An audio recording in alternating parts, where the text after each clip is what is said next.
بستريتش، وزي ما قلت لكم كده هنحطها في التلاجة. انا حطيتها يعني من بالليل للصبح.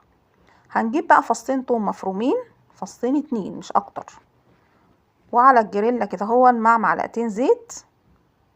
اول ما ياخدوا لون خفيف جدا هننزل بقى بالشاورما بتاعتنا. طبعا الشاورما كانت شربت كل التتبيله، فانا مش عارفه اعصرها من التتبيله، بس هقول لكم ان انا طلعت منها صوص تحفه. هنسيبها بقى كده هوت. طبعا الزيت سخن وهتنزل تتش كده، وهو ده المطلوب، ان هي تاخد صدمه. خلاص ما تقلبيش بقى غير بعد ما تاخد ايه، وش كده من تحت. بس برضو نزلت شوية صوص كده، مفيش اي مشكلة خالص. انا الصوص ده هحتاجه في السندوتشات وهيديها طعم تحفة.